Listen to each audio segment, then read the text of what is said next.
অভিনেত্রী আজমেরী হক বাঁধন সাম্প্রতিক রাজনৈতিক ঘটনাবলিতে সবচেয়ে আলোচিত নামগুলোর একটি। শেখ হাসিনার পতনের আন্দোলনে সরব ছিলেন তিনি, রাজপথে ছিলেন, লিখেছেন ফেসবুকে, এমনকি বিজয়ের উচ্ছ্বাসে রিকশায় ঘুরে বেড়াতেও দেখা গেছে তাকে। কিন্তু সম্প্রতি তিনি নিজের ফেসবুকে প্রকাশ করেন শেখ হাসিনার সঙ্গে একটি পুরনো হাস্যোজ্জ্বল ছবি। ছবিটি দেখেই সমর্থকদের একাংশ তাকে সমালোচনার ঝড়ে ফেলে। তবে বাঁধন খোলাখুলি জানান তিনি একসময় শেখ হাসিনাকে ভালোবাসতেন, তবে সময়ের সঙ্গে উপলব্ধি করেছেন ক্ষমতা মানুষকে শয়তানেও পরিণত করতে পারে। ছবির স্মৃতি টেনে বাঁধন লিখেন, এই ছবিটা ওই সময় আমি মজা করে তাকে বলছিলাম, অনেকে ভাবছে আমরা নাকি আগে থেকে ঠিক করে একই রঙের পোশাক পরেছি। তিনি তখন হেসেছিলেন। সেই হাসিটা তখন আমার কাছে সত্যি মনে হয়েছিল। সেই মুহূর্তে তিনি আমাদেরই একজন বলে মনে হয়েছিল। নাম না নিলেও শেখ হাসিনার দিকে ইঙ্গিত করে বাঁধন আরও বলেন, তার গল্প আমাকে অনুপ্রাণিত করেছিল।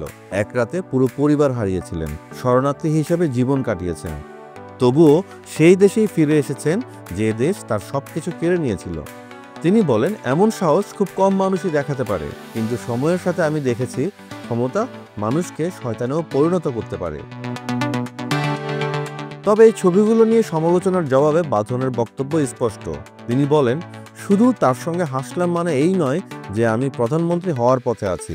তাহলে আমার সহকর্মী আওয়ামী লীগ নেতারা এত ভয় পাচ্ছেন কেন? আমি কথা বলি, মানুষের কথা বলি, আমি দেশের মানুষের পাশে আছি। আপনারা কেন আমাকে নিয়ে এত ব্যস্ত? জানি হয়তো আপনারা আর রাজনীতিতে ফিরতে পারবেন না, কিন্তু অন্তত মানুষ হিসেবে আচরণ তো করতে পারেন। সমালোচক রাজনীতিবিদদের উদ্দেশ্যে বাঁধন লেখেন, ক্লিয়ারেন্স সার্টিফিকেটের দায়িত্বে যারা আছেন তাদের জিজ্ঞেস করুন 2024 সালের নির্বাচনে তারা আমাকে কি প্রস্তাব দিয়েছিল। মানুষের মতো আচরণ করা কঠিন হয়ে গেছে, কারণ অনেকে আর মানুষ নেই। কিন্তু চেষ্টা করলে সম্ভব। একজন প্রকৃত নেতা হন, মানুষ হন।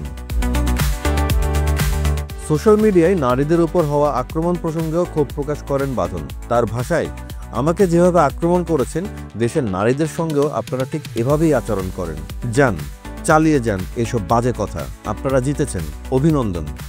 কিন্তু আমাকে আক্রমণ করা ছাড়া আপনাদের আর কোনো কাজ নেই? নাকি ঠিক করেছেন যে সবচেয়ে খারাপ মানুষ তাকেই আপনারা ক্ষমতায় এনে সংসদ সদস্য বানাবেন? এমন প্রেক্ষাপটেই শেখ হাসিনার সঙ্গে বাঁধনের পুরনো হাসির ছবি নতুন করে আলোচনার জন্ম দিয়েছে। তবে বাঁধনের ভাষায় সময় বদলেছে, মানুষও বদলেছে, আর তিনি এখনো একই জায়গায় দাঁড়িয়ে আছেন, মানুষের কথা বলার জন্য, মানুষের পাশে থাকার জন্য।